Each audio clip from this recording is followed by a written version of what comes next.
why don't you, if you people are so unhappy with America and you call yourselves African American, mommy Africa, right? Why don't you go back to your country? Well, first of all, because Black folk are the owners of the whole planet, everywhere belongs to us. And you can't say because you criticize, that makes you the most patriotic because you criticize so that America correct itself. I'm the most patriotic person you'll ever find because I want America to correct herself. That's amazing. And correcting herself mean to do what? Correct herself meaning to stop murdering us, to cease and desist killing us, cease and desist raping and robbing, cease and desist the unjust incarcerating of our people, cease and desist flooding our communities with drugs and alcohol, cease and desist poisoning our waters, cease and desist holding on to resources that never belonged to them in the first place and for benefiting from those things. Those are the things that I want them to do. And to, you know what? Show us the money. With see, I told you want money. Yes, because it belongs to us. There you go, begging for money. Everywhere you look, the media preaches about systematic racism and endless reparations, but Jesse dares to flip the script, challenging the very foundation of those narratives. He doesn't just poke holes, he exposes the contradictions that woke activists would rather you ignore. Do you believe that Black people should receive reparations? Yes. You know, why? They didn't earn it. Why should they receive it? I think working on those plantations for 400 years is... None of them worked on a plantation. Earned enough. What do you mean? None of them worked on a plantation. I didn't particularly work on the plantation, but I had ancestors who did. None of the Blacks who were begging for it. I've had ancestors who did.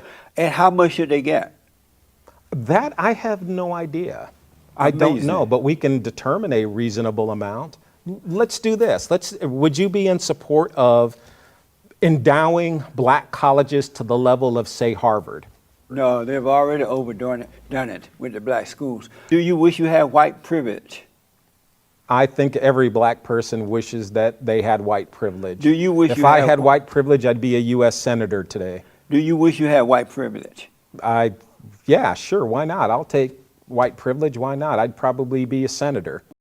So on the question of reparations, Jesse's argument is quite straightforward. Those alive today weren't the ones working plantations, and punishing or rewarding people generations later doesn't address present-day challenges. He also highlights that the history of slavery was very complex, involving Africans as well as Arabs, and not just Europeans. And his point isn't to deny kind of suffering, but to argue that dwelling only on historical blame doesn't create progress for people living right now.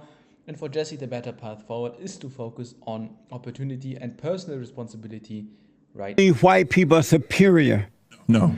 Do you believe in white supremacy? No. I don't believe in white supremacy in the fact that they're supreme, but the white man does have the power to lock Black men up, Black women up. He does have the power to put drugs in our community, not in their community. He does have the power to hire and fire. So he does have that power. What does that feel like to hear yourself blaming and complaining about another man and that you can't make it because some other man to keep you down? I don't know what that feels like. I've never had that in my life. What does that feel like to believe that a white man can keep you down, so you got to complain about it rather than overcoming it? What does that feel like? Well, me being an alpha male myself, I don't know what that feels like. Are you complaining for other beta males? No, I've never said that, though. When we came over here in slave ships, was that racism? No. That wasn't racism? He just playing. Why do you say that? Show we on, man? Why do you say that was racism? To capture and force people to go somewhere that they don't want to go. And who were the racists promoting that, doing that?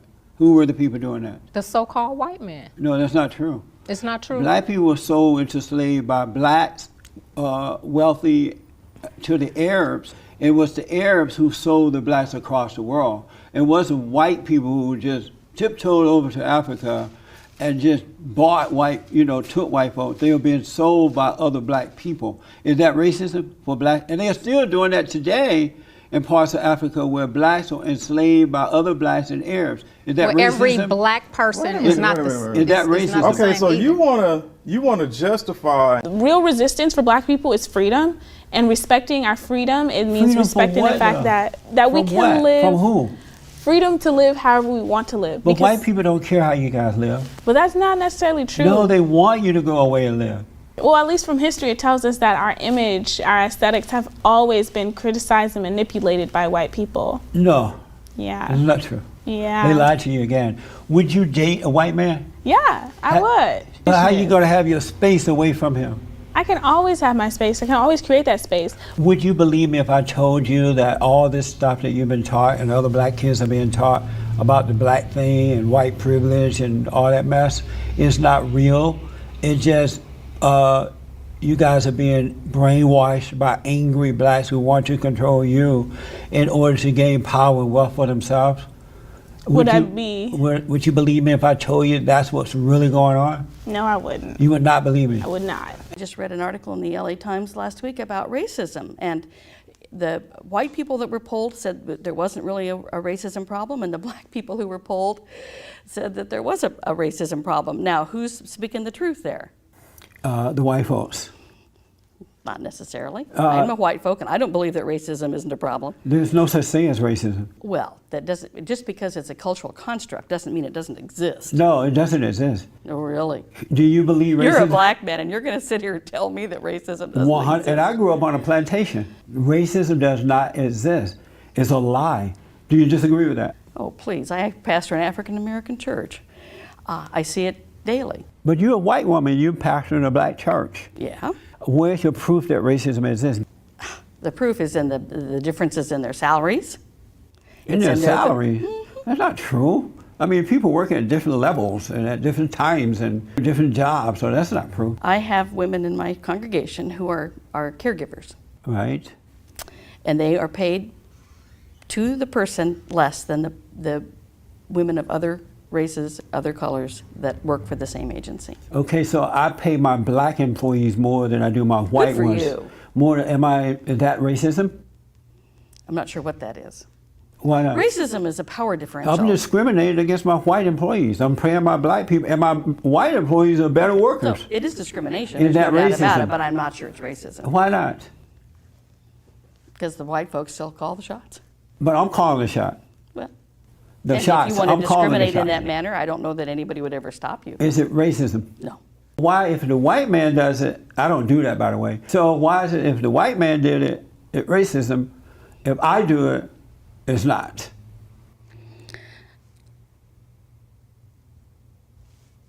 Because Do you believe? Getting back to your question of why white people are blamed, slavery. Slavery? Was a white person, a white created problem, I guess. White had nothing to do with slavery. Oh, well, most of the slave owners were white. In places like Tennessee, I believe, or one of there, a lot of black people owned slaves in those days. I've never heard of that. Yeah. I'm not saying it didn't happen. And it was the Arabs who went over to Africa, Mommy Africa, and bought the slave from other black people and took them around the world.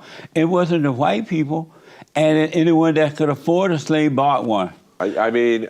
So what do you think about the attack on white men? Well, Is it right? I understand it. You understand it? So I understand why African Americans were angry at white people, because Is it possible you could be wrong, but that the problem's with you and it has nothing to do with white people? I don't think that that's true, no. It's amazing. It's really amazing to me that black people feel that white people are superior. It explains a lot too. When I hear and see them protesting and talking about white supremacy, because if they didn't believe it, they wouldn't be saying it. So they do believe white people are superior. And that's why they beg for reparations, affirmative action. And I think you're conflating white supremacy, which is something that you've kind of applied to this conversation, and not necessarily anything that, I don't know that anyone, I mean, I'm sure some people believe it, but I don't know if that's necessarily the truth that I would You speak say to. in your book, white supremacy frame your self-image. Yes. And what do you mean by that? I mean that, if you look in our culture, particularly as a woman, white women are, championed more. They're seen as the beauty standard. I am in a lot of ways the opposite of what is seen as beautiful in this country. And as a young woman, discovering myself, developing my self-esteem, looking for representation, I didn't often find it because of white supremacy. Because, wow. Yeah. Do the white women make you feel that way? Absolutely not. They don't make you feel that way on your own? I mean, I don't feel that way anymore because I've become very comfortable with myself as a grown woman. I'm speaking more about how I felt as a 12-year-old girl. But when you felt that way, did the white women make you feel that way? No. And so It's why do you blame not about them then individual people. It's about a system and the way that our culture is presented. It's not necessarily about any individual person or even, small group of people. It is a systemic global issue. And so your self-image then was the white woman better and prettier and better than me? That's what the world thinks. I don't know that I actually believe that. So how did it frame your image if you didn't think that? No, but I'm saying you think all lives matter. Yes. And a black life is included in all those lives. So you think black lives matter. I don't need to say black lives matter. When I say all, I mean all. So you're including black people. But I know that black lives doesn't matter to black people. So you're including black people when you say all lives matter? Yes. So that means when I say black lives matter, you agree because you think all lives matter. Another key part of Jesse's perspective is about mindset. He questions what it means to believe that another group holds permanent power over your future, and in his view, that belief keeps people trapped in frustration rather than motivated towards growth. And he encourages individuals to see themselves as capable of shaping their own lives regardless of their background. And even if one disagrees with him, it's quite clear his position is meant to portray resilience as well as independence and not dependence on systems or government. I grew up in Alabama under the Jim Crow laws. We couldn't live in certain places like that. Right. But we had family. We were better off then than blacks are today when they can do and live wherever they want. Why weren't we worse off then under the Jim Crow laws than the blacks are today? Because, first of all, the reason you grew up under Jim Crow laws is because there were white people who were racist. If you think it's all of a sudden disappeared in 50 years, then I think that you don't actually have a real grasp on how tenacious some of these beliefs and prejudices are. And the fact that the black family has suffered from many other things, which it clearly has, and I'm not disagreeing with you about that, doesn't mean that therefore there's no white racism in America. It doesn't exist. Okay. All right. Look, I mean, I didn't really come here to try to convince you that racism exists. No. We're just right, I'm saying if you don't believe it. No, I know it doesn't. Okay. I know How do you know? fact. How do you know? Because so if I hear if I hear a white person make a racist remark, what am I hearing? it's not true? First of all, it's not a racist remark. You hear an angry person. It's all based on what they're saying and why they're saying it. You hear an angry person making a comment about someone they don't like. But what if they make it about a race? They're still making it about someone they don't like. But what if they're making it about a whole race? It's still about people that they don't like. It has nothing to do with the color. It has everything to do with the character of the person. When you grew up in the Jim Crow laws, was there racism? No. So you don't think that when in Nazi Germany was there anti-Semitism? Let me say this, and then I'll get to that. I want to. I think you're a little bit playing with words. No. In reality, our battle is a spiritual battle, a warfare between good and evil. It's either good or it's evil. It's either wrong or it's right. And so whenever you become angry, it causes you to look down on your fellow man. It causes you to blame them. It causes you to judge your fellow man. But if you don't have that anger, you would never do that. And you're able to see people for whom they are, and you deal with them accordingly. But the moment you become angry, you lose that sight of that. Black people, the smart ones you're talking about, they can't even get into the average college because they're not smart enough. They need affirmative action. I did a story recently where black people could not pass the air traffic control test. So Jesse Jackson organization, according to the story, and the black air traffic control union or something like that, they got together and got with the air traffic controllers and decided that they were going to let black people cheat on the air traffic controller test and then hold back the whites and Asian and others who were smarter and more qualified. because blacks were not smart enough to pass the test. And so now when you fly back home, there's a possibility you're going to be on a plane. That's a black pilot. I don't like to fly. So what? You don't fly? I don't like to fly. I don't blame you. Yeah. Especially nowadays. Because this guy, where'd you get him from? This guy. Because that I like your humor. Your humor's good. Can you see coming in for a landing down in from? Oh, here we go. Everybody here's laughing. It's ridiculous. Can you see coming in for a landing, and you have this black air traffic controller, the pilot like, air traffic control, about to land. Which landing? He didn't even get to the joke yet. It's funny. Like, which landing? Oh, goodness. Land should I come in on, number 1 or number 2? Is this going to be aired in Harvard or Princeton, you think? This all show? over the world.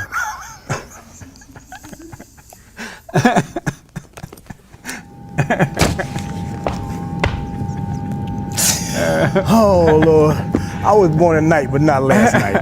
Okay? And so the air traffic controller said, Mr. Pilot, come in on landing row 1. And then Mark Furman, dropping the N-bomb more than Eazy-E on a NWA album. But what's wrong with that? What's wrong with saying the N-word? Right. Nothing that the windows are up. I'm just kidding. I'm just kidding. I'm gonna get killed after this. I don't know if it's considered racism, but when people hear I'm Jewish, they're like, "Oh, you must be pretty cheap, or you must be pretty good with a buck." To me, that's racist. But why is that? Jews are known to be good with money and tight. Well, because I don't think you can say that about all Jews. Like, have you ever met a Jew that wasn't good with money? I mean, you got me on that one. I'm not gonna lie, you got me on that one. But it's I don't think you can ever group any race or religious people. You can't say all Arabs are terrorists. Well, I mean, but you know what I'm saying, like. Then why is it whenever you and I are around Arabs, we hold our neck?